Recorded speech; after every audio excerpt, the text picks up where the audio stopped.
Okay, so let's get started. I see a lot of people are joining, so we'll get started. Um, so my name is Lev Blinder. I'm here with Yair Hinden and Yitzchak Steinberg. We'll introduce everybody. So I founded IL 360 because of there was a real lack of people helping, guiding the process of moving to Israel. And I made Aliyah with my family when I was 4 years old. So I do have the best of both worlds, but don't judge my English. But the real idea is that we focus on making sure our clients feel protected and feel wrapped through the process and of purchasing in Israel. And we primarily work in Carmei Gat and Bet Shemesh markets. Uh, and we have this amazing development that we're coming here to present today. So before we begin, I'd love to introduce Yair Hinden. Yair is a close friend and colleague, and we've been working together on helping people from abroad, people especially from the US, um, move to Israel and go through the process of making Aliyah and go through the process of purchasing in Carmei Gat and in other parts of Israel as well. And I'd love to ask you to say a few words. Awesome. Hello, everybody. Yair Hinden. Lev, your English is fantastic. It's actually too good because I was hoping we'd speak more in Hebrew. Okay, so hi, I'm Yair Hinden. I started working with Israel 360 a number of months ago, and I'll get to why specifically, Israel 360 and kind of being involved in this market in this way. I made Aliyah 3.5 years ago and lived with my family in Efrat. We lived in Teaneck. Before that, I was involved in Chinuch and Rabbanos in a bunch of tri-state area schools, really New York, New Jersey schools from Ramaz, MTA, Hafter, and then transitioned into real estate. And now I'm thrilled to be working with Lev, who really has become a great friend and learning a lot about the business from him. So if I could just for a moment, again, I realize people's time is very precious, but I want to just quickly frame the evening with a few the morning with a thought or two, and I'll start with the following story. Yeah, So I yeah, they're still busy with the bagels. Don't confuse correct. things, okay? Quickly you forget about how amazing Sunday is upon making Aliyah. But just to frame the morning, uh, so I live in a frat, like I mentioned. We moved into our house. We rented for 2 years and moved into our house Erev Rosh Hashanah before the war broke out a year and a half ago now. And over the winter of that year, we had some leaking, and we began discussions with our neighbors. Well, our upstairs neighbors live right above us, and their it looks like their gina, their garden was leaking into our house. So we negotiated, and eventually we concluded that there was going to be this guy Johnny, who had made Aliyah at a young age, was going to come and address the water issues. And he was supposed to start right after the Chagim this year, meaning a number of months ago. And he was in Miluim, so it got pushed off. And eventually he got out of Miluim and said he was going to begin addressing the water issues. At a certain point, he said he wanted a week after coming out of the army, and he was going to start work on the house, which we were eager to do before the rainy season, before it started to rain, to prevent continued damage in our house. So at the end of that week, I was excited for him to come, and he pushed it off another week. And he called me up and said, "Listen, Yair, I need another week, a mental health week, and then I'll begin." And I was starting to get a little bit nervous that perhaps he was going to push it off, kind of just kicking it down the road, and we weren't going to get started before it started to rain. But I was wrong, and he shows up a week after that second, at the end of the second week after he got out of Lebanon, and I went up the road, kind of wraps around, so the upstairs neighbor, was also at street level, but at higher part of the hill. And I walked up and started talking to Johnny, and he told me that he needed the extra week because of what he experienced in Lebanon, and that it was really far more dramatic, far more intense than what he had done in Miluim in Gaza, and needed this extra week to kind of pull himself together. And he told me the following story. He was with his group, with his fellow soldiers up in Lebanon. A good friend of his, Yedidya Blak, Zichrono Levracha, went into a house and was shot by terrorists in the house in his head. And Johnny pulled him out of the house and began CPR, and eventually was met up with medics, and they kept him alive for 5 more days. And eventually, tragically, he passed away. And that alone was very powerful and painful and horrible, as Johnny described. And of course, I'm standing here as they're beginning work on this Gina, hearing the story.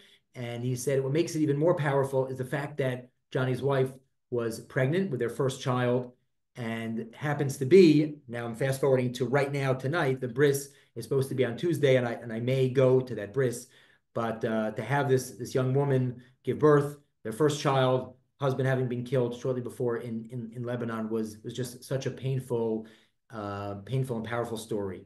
And I say this story because I think what it did to me is highlight the incredible juxtaposition that exists here in Israel, more so over the war, but I think always is here, which is I'm standing with this contractor ready to talk about water issues, the most mundane, basic, annoying thing that you could deal with, and hearing the story of just shocking heroism and incredible drama, as we're standing there in my neighbor's garden.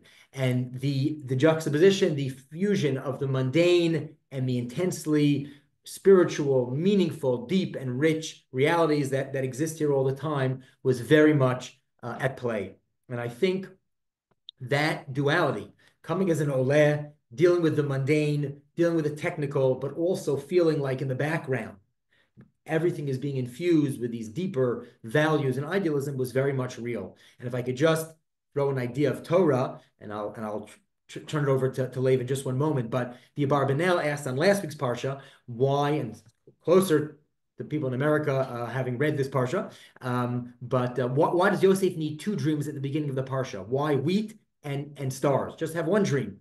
So the Barbanel points out that it's highlighting the two roles that Yosef is going to play in his family's life. He's going to be involved in a spiritual dimension, the Kochavim, and that's Yosef's responsibility to set up Batei Medrash and help his family when they move down to Mitzrayim religiously, spiritually.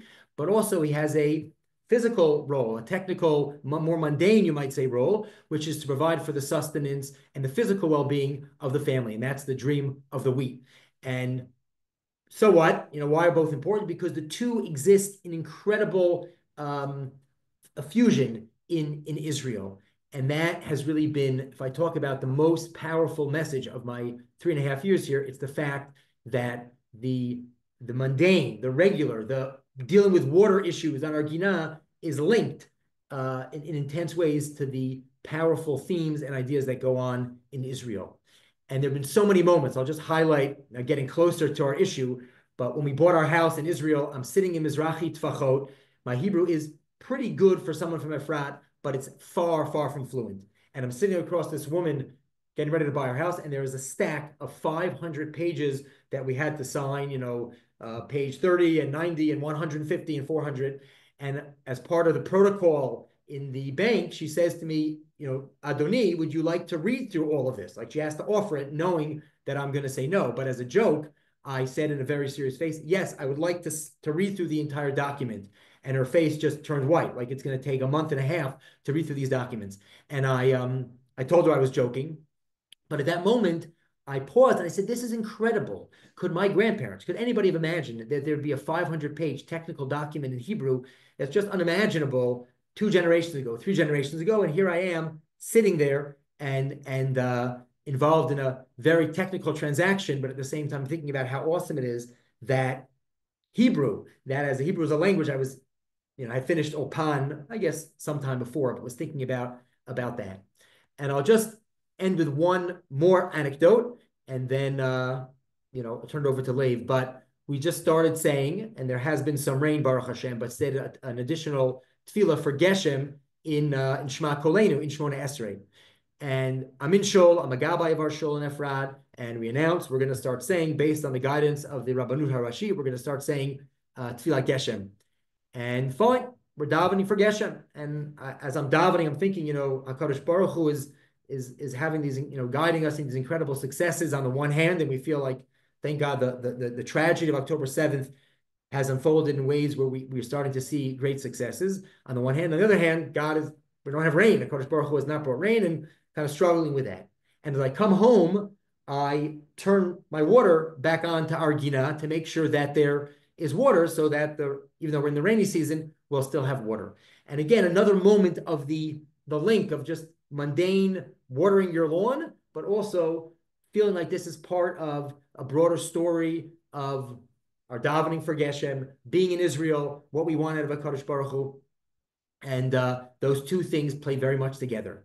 So as we're about to begin a mundane, quote unquote, experience of talking about interest rates and percentages of money that you have to put down on your house, I cannot underscore how, yes, it is mundane and it's not always so exciting, but very quickly when you make aliyah and begin the process, and hopefully you've even felt different moments of it, so much of what we do, the wheat, the chomer, the technical is infused with deep spirituality and deep meaning as you begin your journey, for Aliyah. So I want to give everybody a blessing that even though you're going to be talking about all the stuff we talk about tonight, Israel 360 will do everything in its power, as I've seen Lev interact with many people, to decrease the obsession with details and make it as easy and smooth as possible.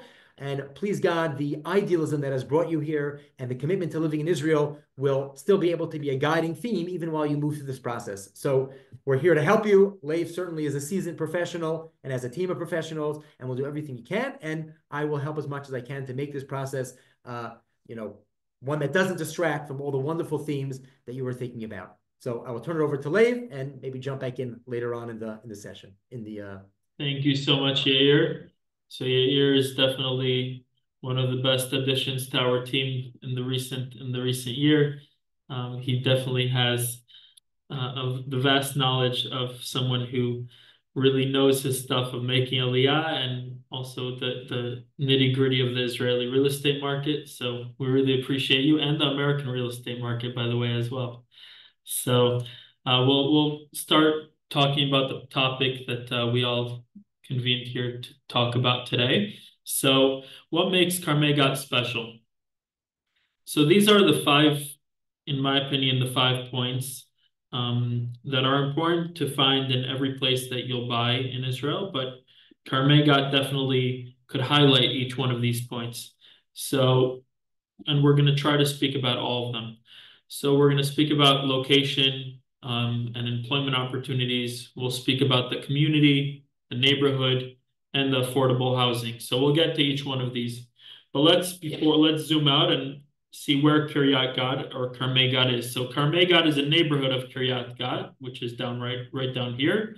You see Tel Aviv, Modi'in, Jerusalem, Bet Shemesh, Route 6. Route 6 is a very important road that crosses Israel from north to south, and it's literally right next to the neighborhood.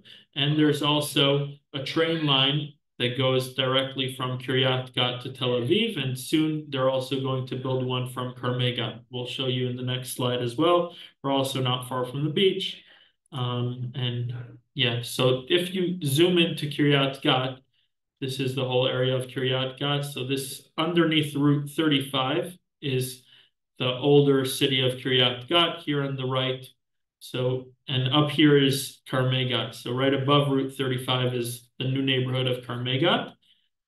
This is where the current train station is. And the new train station is going to be further, it's going to be much closer to Carmei Gat. The development we're speaking about is right over here. And it's going to be about a 7-minute walk away. They already started the digging process and they were already supposed to start full force before the war, but the war really pushed things off. But I was there the other day and they actually had some workers and some machinery there. Down here is Intel. Intel, and there's much more than Intel. I just showed, it doesn't really fit here on the map, but basically from this point and down, there is like a whole long streak of different industrial companies and industrial area. And there are a bunch of different high-tech companies. There are companies like Meptagon and steel factories, and Intel has like a whole city here. And there are a bunch of other companies as well. So for employment opportunities, if people, it's really ideal because if you drive to work, you go through Route 6. If you take the train to central Israel, it's very easy. You take the train and soon it'll even be easier. or if people have different professions that could work in different companies like Intel or steel factories or any other factories that exist here, there are a lot of different opportunities. Another very cool thing, um, Carmei Gat is a brand new neighborhood. I have to say that for a brand new neighborhood, it's very advanced. It's about 95% there. I used to say 90% there, but they just opened up a very cool mall right across the street from the development. I was there the other day. It's very, very cool, very nice. I was very impressed. Hopefully in the next webinar we'll have like some sort of video and some sort of something showing them all off, and maybe I'll also send it out if I could manage to do it in the next day or two in the follow-ups. But in any case, it's a very, very, besides, so Carmei Gat is almost there in terms of one of these new neighborhoods, like fits with the landscaping and the stores and the shopping and the doctor's offices. And we'll talk about that soon. But it's also connected to the city of Kiryat Gat. Kiryat Gat is a city that's been around for decades, and you literally have a courthouse and you have Misrad Pnim and different offices. Now, sadly, because there are a nice amount of Anglos that are in Carmei Gat already. There are about over 250, around 300 families that are already in Carmei Gat, and hundreds more coming. But the offices are not really geared up for the Anglos, but they do try their best, and it's getting better.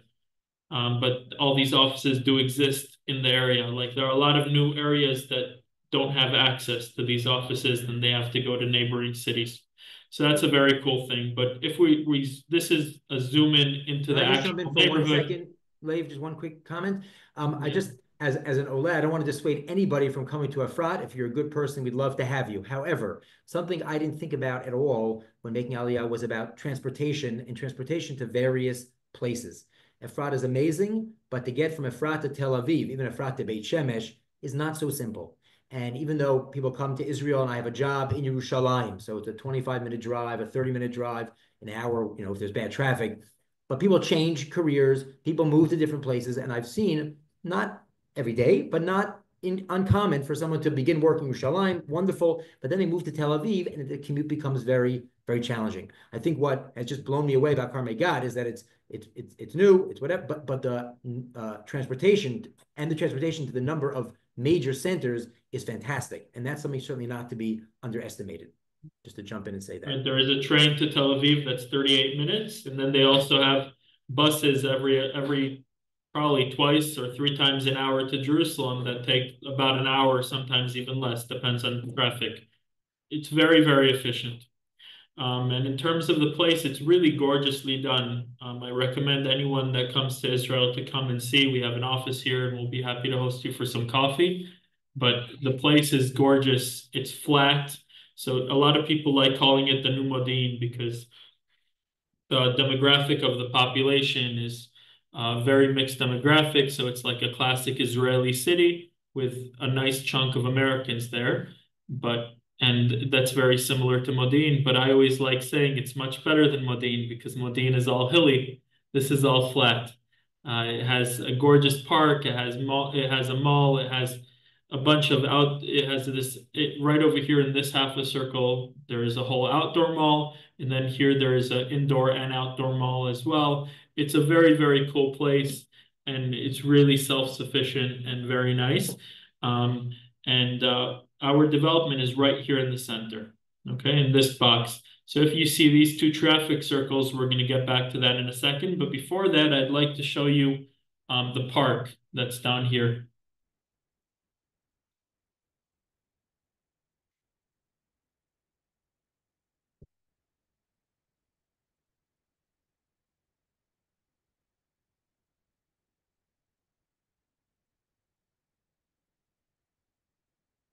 So this is real footage that we took. This is actually relatively old footage because all this is all green now, and the mall, this is the mall over here that's done already. But you could definitely see how cool this place is. This has a running track, soccer field, two tennis courts, a bunch of mini basketball and soccer courts over here, two beach volleyball courts with actual sand. They import the sand every half a year. There is obviously a park for kids over here, another park for kids back there, another park for kids over here, indoor outdoor rock climbing, a ropes course, skate park, basketball courts, and I'm sure I missed some things, but like this is a very, very cool park. And it's only a few minutes away.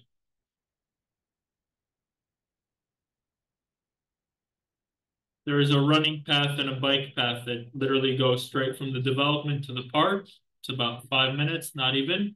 If I pause here, this this brown area is the development. This is the mall that's already done, inhabited, and you literally go down this block to get here.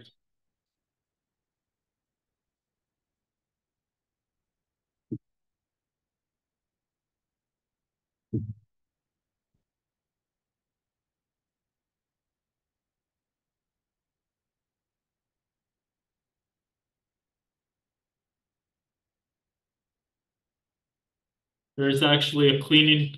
This is footage that we took in the morning on purpose. That way the park is relatively empty. But there is literally a cleaning crew. There are working bathrooms, which is these are things that you can't take for granted in Israel. Um, but 1 second. I don't know what's going on here. 1 second. Here. Okay, so if you remember the two traffic circles that I pointed out before, so this is the square where the development is.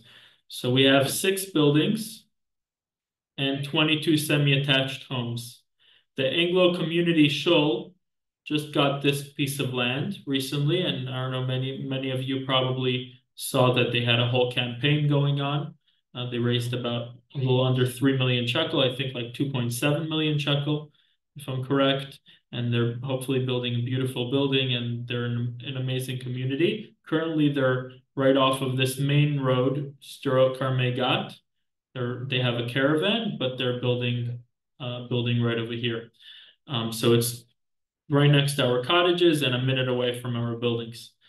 These are the buildings. So we have 23-story, two buildings of 23 stories, and then another 4 buildings of 8 stories. These are the semi-attached homes. So to get more information about the semi-attached homes, there are a lot of different things with things that you could add and play around with. So I recommend we just do it on a one-on-one basis, but I'll just give a quick brief. There are 5 bedrooms in the semi-attached homes. It's 2,200 square feet. This whole area is a double ceiling area. This box right over here, which is like the living room area. There's also a functioning rooftop. There's like a whole porch that you could use. You could also add a pool, and some of the units also come with basements. So these are very cool homes. I'll show you a classic 4-bedroom apartment. So this is a 4-bedroom apartment. It's 1,367 square feet or 127 square meters. You walk in, you have your living room, dining room, kitchen. You have a porch right off of the living room, dining room. And then this is a very cool thing. Before we move on to the bedrooms, there is a storage room that's connected to the apartment. So aside for the 127 meters or 1,367 square feet, you get another 130 square feet.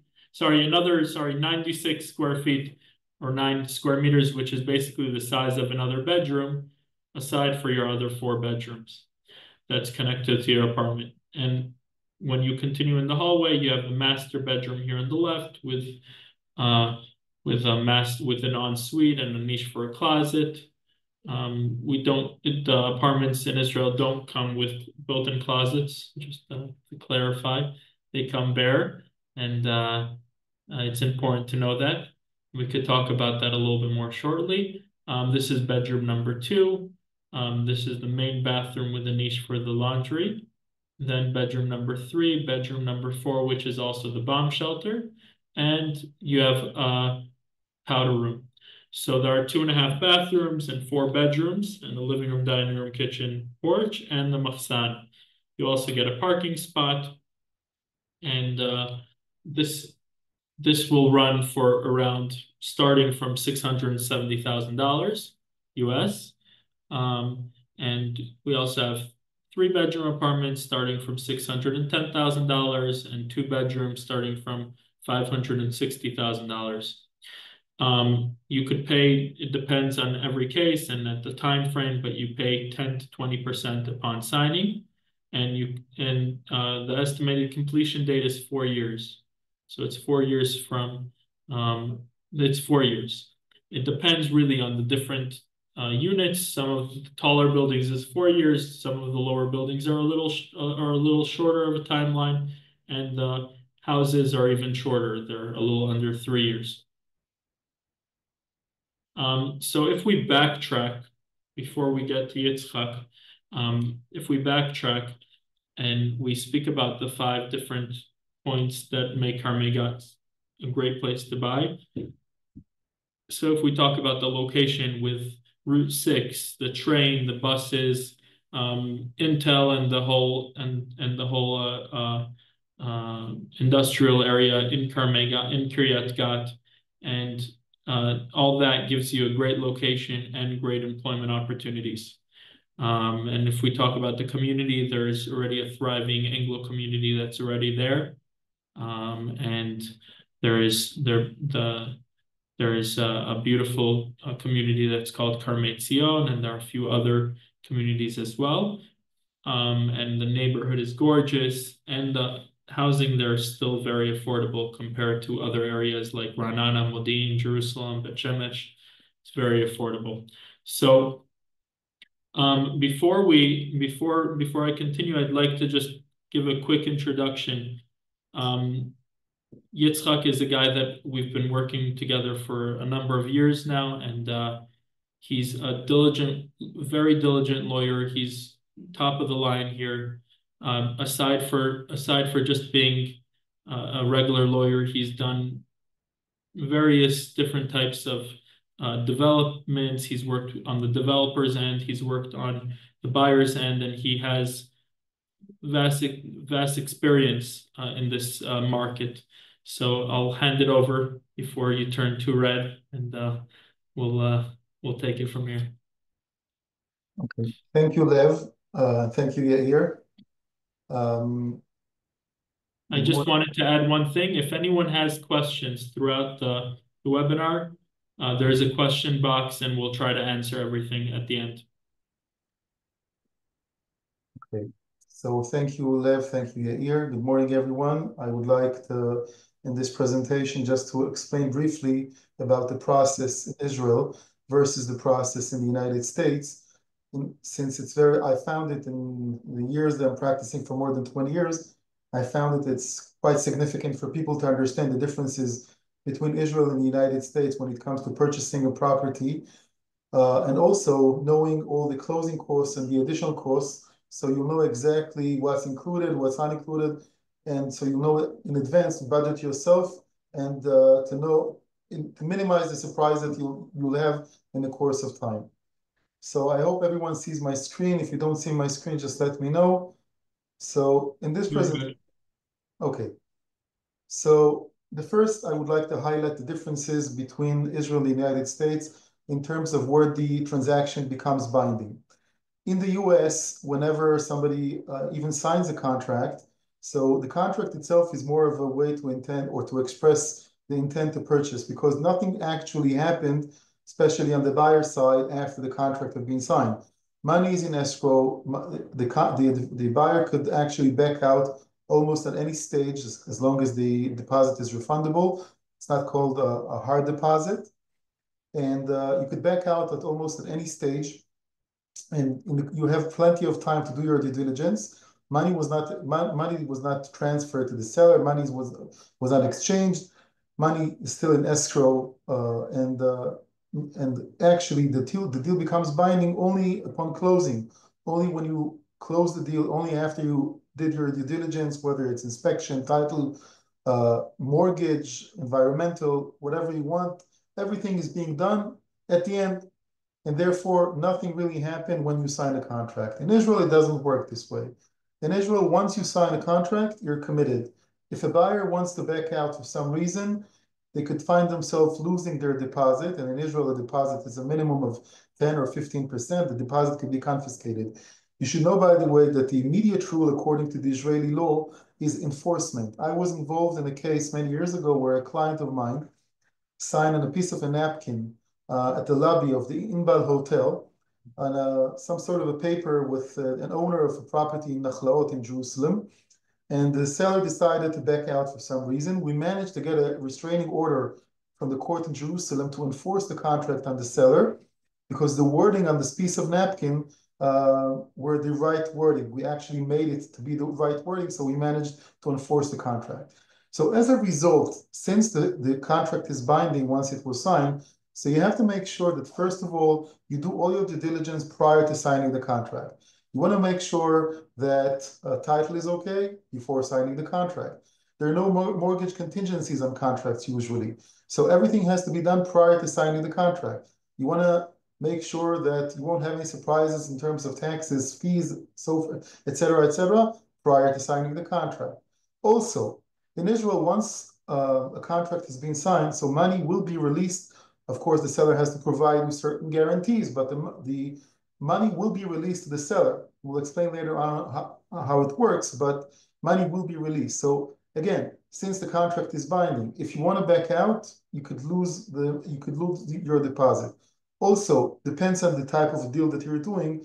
Most developers today have something similar to the United States, where you have like a 1090 or a 2080, where most of the payment is being deferred to the end.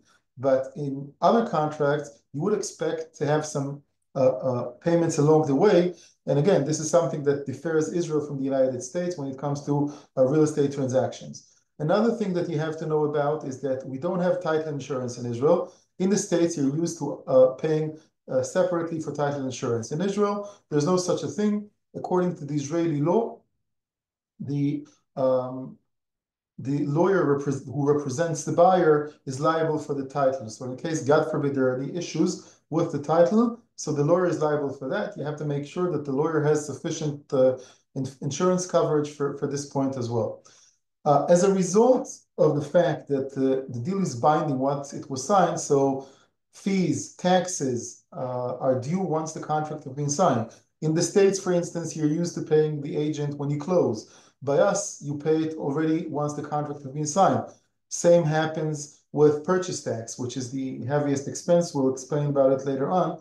This is something that usually transfer tax in the US or even in England is being paid at the end. In Israel, you pay it once, actually 60 days after signing the contract, but basically all taxes, all fees, everything is due once the contract has been signed. So, just a second, okay. So we explained that in Israel, the contract is binding once it was signed, and we explained that the money is being released to the seller once the contract has been signed. So what actually protects you and in order to make sure that if the developer decides to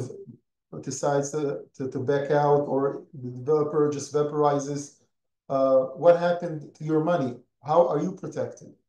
So the answer, in short, is that whenever you make a payment in Israel, the money does not go directly to the developer's account. It goes to a closed account monitored by the bank that provides the construction finance to the project.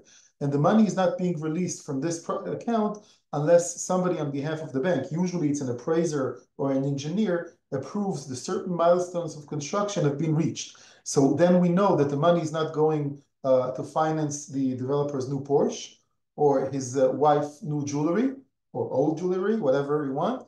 It goes directly to the project and base heat needs. But this is just the first layer. The second layer and the most important layer is that against every payment that you'll be making, you'll be getting a bank guarantee. A bank guarantee is like a bond in the US. In essence, the bank guarantee says that if the developer, God forbid, goes into bankruptcy for whatever reason, the bank that provides the construction finance will back out each and every shekel. And by the way, if you buy a CD or deposit your money with some US bank, the FDIC will give you protection up to $250,000. In Israel, when you buy an apartment and the developer, God forbid, goes into bankruptcy, the bank that provides the construction loan is liable for each and every shekel that you paid, even if you paid millions of dollars. In order to make the payment in this way, in this method, and to get the bank guarantee, the money has to be paid from an Israeli account in Israel with a voucher. You literally get a booklet of voucher, physical vouchers, and this payment is being made from an Israeli bank account in Israel.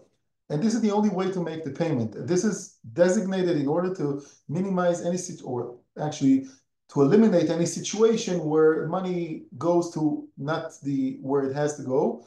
But when you make the payment with a voucher, you make sure that the payment goes only to this closed account with the vouchers, and you'll be getting the bank guarantee.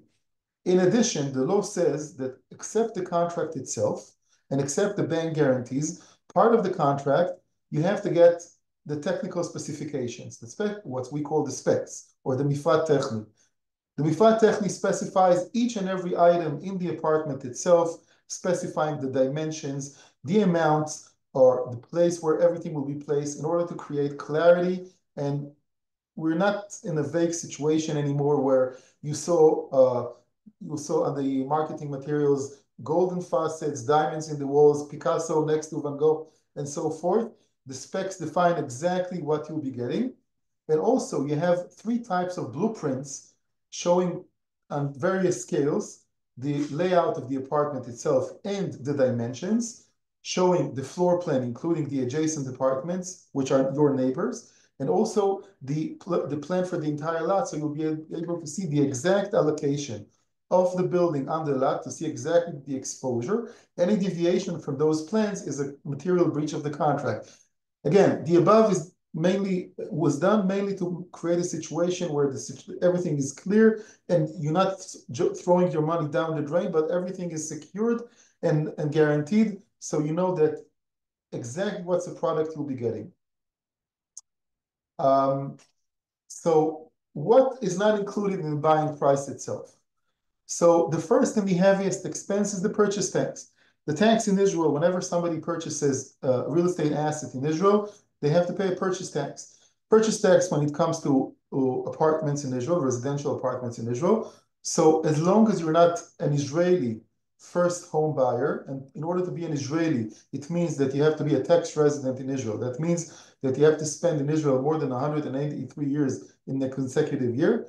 So you'll be paying 8%. By the way, there's no discrimination between Israelis and non-Israelis. Whoever is, for instance, an Israeli but owns already one apartment will pay the same tax, the same rate, like a foreigner will be buying. Currently, as long as the purchase price is below 6 million shekels, it's 8%.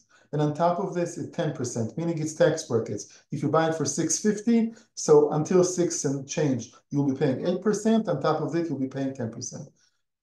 If you're Oleh Chadash, we'll explain later on how it's calculated. The law has been changed last August, and it made a big change in the purchase tax, especially when it comes to Olim. The second expense is the real estate agent's fee. In Israel, both parties pay the agent. The regular fee in Israel is usually the agent charges 2% of the purchase price plus tax. Again, the fee is due once the contract has been signed. Your lawyer, usually lawyers charge anywhere between 0.5% to 1.5% plus the VAT. Very much depends on the scope of the services your lawyer will be providing you.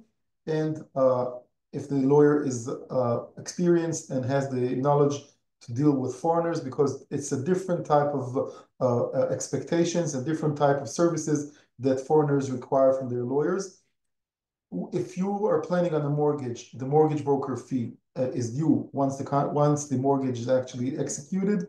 Usually a mortgage broker is charging 1% of the amount you're borrowing from the bank plus VAT. Another heavy expense, which is not necessarily relevant in this specific project, is what we call the CPI, or construction index. 40% of the purchase price is linked to the inflation index. There is a dedicated index for construction supplies and materials. So if you're buying, for instance, an apartment for $1 million, it means that $400,000 will be linked to this index. This index is being published or advertised once a month by the Israeli Bureau of Statistics. It's a governmental agency, and it shows each and every month what was the change in inflation in terms of construction supplies and materials. There are small fees as well for instance, for the developer lawyer. The developer lawyer is in charge, is usually charging, this is what the law says, 6,523 shekels. There will be small fee for connecting the apartment at the end. This is not due at signing. Usually it's being done at the end when you take possession. For the electricity, water, and meters and other connections, usually it's a matter of a few thousands of shekels. And obviously, if you want to make any changes in the layout of the apartment, and those changes are not included in the original plan, the developer will charge you for those changes. Okay, so we mentioned the purchase tax. So you could see here the tax brackets for the Israeli citizens' first home versus the non-Israeli or Israelis who already have second house. Bear in mind that this calculation was made a few months ago when the dollar was 3.84, so currently it's a bit more. Today, for an Israeli, up to roughly $500,000, they won't pay any purchase tax. Above that, until 2.3 million shekels, they will be paying 3.5%. From 2.3 up to 6,055,000, it's 5%. On top of it, 8%, and so forth. For a non-Israeli, up to 6.55, they'll be paying 8%. On top of it, 10%. Now, when it comes to Oleh Chadash, so you could see here, the Oleh Chadash, this is a major change. As long as the purchase price is below $750,000, the Oleh will pay 1/10 of what an Israeli would pay, $1,000, a bit more. If it's a more expensive apartment, if it's $1.7 million, the Oleh Chadash will be paying $15,000. And for an apartment which is above 20 million shekels, this is why we picked the 5.4, it's going to be $361,000. What defines somebody as an Oleh Chadash? So the Oleh Chadash could either buy the apartment within 7 years after they made Aliyah, or within 1 year prior to making Aliyah. Now, if you're buying, this is referring to existing apartment. For an apartment which is still in the process, was not built yet, so the law extends the period of time to be eligible for the tax brackets for Oleh Chadash. And for this, you have to make Aliyah within 3 years from the date you sign the contract. Now, in order to be Oleh Chadash, to file the forms with Nefesh B'Nefesh and to get the Teudat Zehut, it's not sufficient. You actually have to move to Israel in the course of the years, especially before taking possession. If you have to be present in Israel, and to be present in Israel more than 183 days, in the year before taking possession, if you manage to do that, you'll be able to save tens of thousands of dollars. Now, since Lev and Yair have plenty of stuff to elaborate about, so I'll finish here. I'll be happy to address any further questions later on. Okay, thank you, Yitzhak. Wonderful. I'm going to just end with the following idea, and then I'll turn it over to Lev, who will answer questions. This idea that I'm going to share, this final message, I think is on the one hand very familiar, so maybe repetitive, but I think, at least for me, critical to repeat and repeat over the past year and a half. And it's as follows.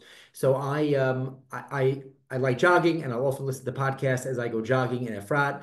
And one particular podcast, you may be familiar with it, is one called Call Me Back by Dan Sinor. He's wonderful. And he recently had an episode talking to Yardena Schwartz, who wrote a book called Ghosts of a Holy War, the 1929 massacre in Palestine that ignited the Arab-Israeli conflict. And it's about the Hebron massacre of 1929.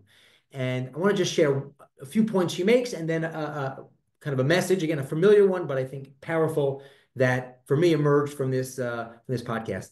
So they talked about her book, and she had started writing the book before October 7th. And it was just amazing. Dan Sinor pointed out, the host of this podcast, how many parallels there were, and there are, between the massacre of 1929, the Hebron massacre, and October 7th, on many different levels and in many ways. And it wasn't her intention to draw comparisons. As she just researched this before October 7th, there are many parallels.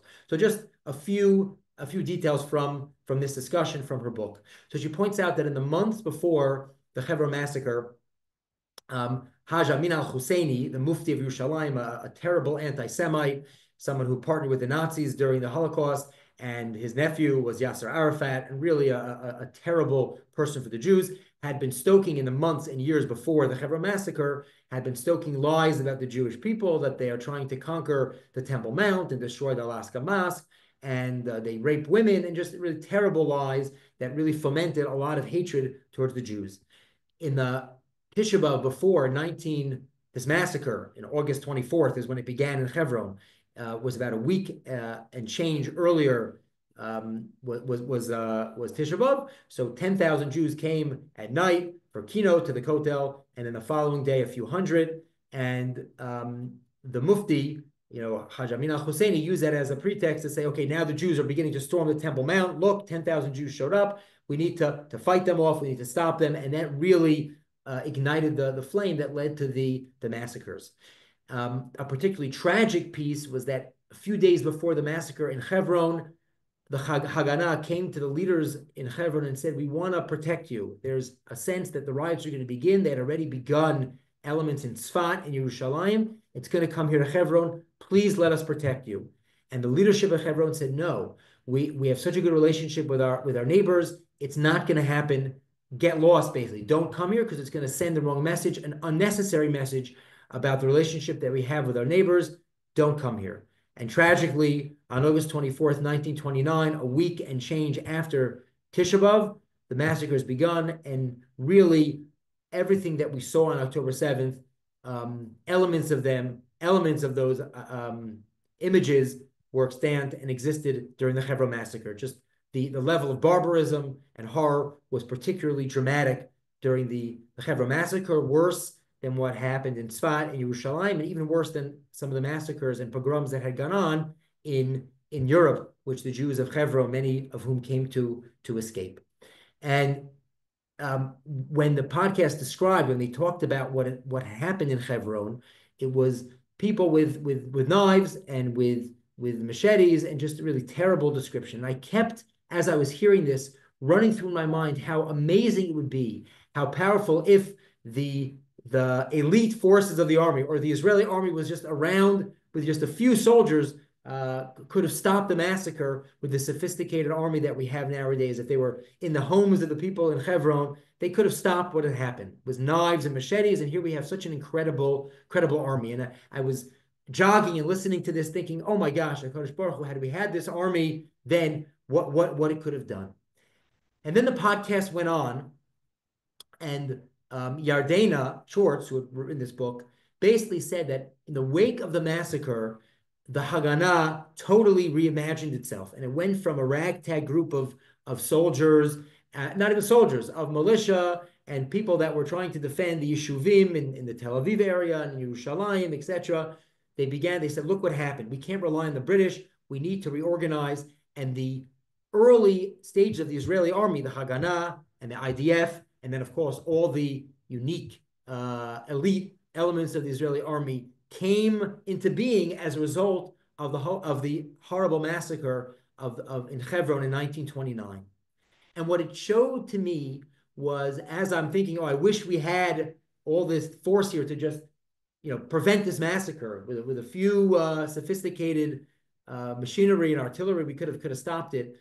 That really, out of the horror of the massacre of 1929 came the Haganah in an organized army, and then the IDF, etc. And that we never know where tragedy leads. And over the past year and a half, this theme, I'm sure you've heard it from your show rabbis, and you've read about it and talked about it at Shabbos tables, that the trauma of October 7th was indeed a trauma and should never be dismissed as that, and was horrible and painful. But what it has led to, the impact on the psyche of the Jewish people throughout the world, in Israel, the successes of the Israeli army could never have been imagined, but in retrospect has been incredibly powerful. That out of tragedy, out of trauma, comes incredible heroism and successes, is something that we can't underscore. We saw that in 1929 with the massacre of the Jews in Hebron. Haganah emerged in a totally different way, the Israeli army, and we've seen it over the past year and a half. I don't have to elaborate on details. But what I will say is, as I participate in my first webinar, and I'm so grateful for Lev for bringing me in, I'm just inspired. It is amazing. Every person here is a response to the horrors of October 7th and the inspiration, though, that has emerged from it. And I'll just say that I, Yair Hinden, I'm not a soldier. I didn't do the army. My contributions are minuscule and a joke compared to what people have sacrificed over the past year. But I've been inspired, and Lave hinted to it. I work in real estate in America. I do stuff in Ohio. And as amazing and powerful as Ohio is and doing real estate in Ohio, I felt more and more this is not enough. I need to get involved and use whatever knowledge I have about the American Jewish community that I lived in and the real estate that I do. I want to get involved in more substantial ways in helping people make aliyah. A neighbor connected me, was a shadchan to Lev, and I haven't looked back. And it's been an opportunity to start to have conversation that I've dreamed about since October, well, in general, but more dramatically since October 7th. How can I help and be involved in aliyah? I've also applied for Shlav Bet, which is a way for people who have not done the army in a real way to kind of get involved and contribute. So for me personally, it's been an incredible experience living in Israel over the past year and a half. And if you're in this webinar because you were thinking about Aliyah for years and decades before, you are also a response to October 7th. Obviously, your passion and commitment to Israel exists way before, but for me in Israel, for Israelis to see American Jews thinking about Aliyah, involved in Aliyah, is nothing short of inspirational, especially after October 7th. And even if it's not connected to October 7th, that's how it's perceived as a piece of the response to the horrors and the trauma of the war. And especially if you've been inspired by what happened, inspired or moved by what happened October 7th and began your more acute aliyah journey, like we got to move to Israel, we want to buy something in Israel, we want to buy a place, then certainly that's what that for sure connected. So I'm going to end with the fact that you are an inspiration. Being involved in this webinar is inspirational, and it is our response to what has happened in October 7th and the war. And we look forward, as Leva said, to guiding you in any way possible in your journey now in buying a house and buying an apartment and getting involved in the land of Israel and on your Aliyah journey in a more specific way. So thank you for your time, for letting me be involved, and I'll turn it over to Lev to the questions. Thank you so much. Okay, so there are a few questions over here. So first of all, the contact info is over here. Some people asked for contact info, and some people asked about medical facilities. So there are a few mirpaot, all the mirpaot in Israel, all the what are they called in Hebrew, in English? Yeah, health providers. All the health providers exist in Carmei Gat. They have offices in Carmei Gat, and they also have bigger offices in Kiryat Gat. So there are definitely a lot of different types of medical options. If I could quickly jump in, my Occupation. cousin married a Teaneck boy. A boy from Teaneck, went to medical school in Cyprus and is now living in Carmei Gat. And he works in one of the Mirpaot. He works, I think, for Maccabi in Kiryat Gat. And I can certainly put anybody in touch, both in terms of understanding the quality of the healthcare, but also if you're a doctor and want to find opportunities in the area. Right. And in terms of schools helping Olim, so like I said before, there's a very serious presence of Anglos in Carmei Gat. There are about 400 families, I believe, by the end of this, by the middle of this coming year. There are about 280 at least that are already there now. So the presence is growing and growing, and the awareness in the schools is growing. It's not fully there yet. I believe that in the next year or two, it's just going to get better. I know that there are a lot of private tutors that are tutoring kids and helping them out. But at the end of the day, they're a minority in the city, but they're a growing minority. So they're definitely getting more and more help, but it's not fully there yet. So for younger kids, it's definitely much easier than for older kids, but there are also a lot of options for older kids as well. I'd be happy to discuss one-on-one and to try to discuss the specific details. Let's see, what else?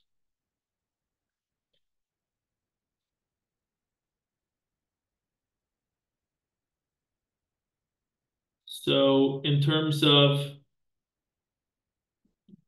Let's see what else here. 1 second.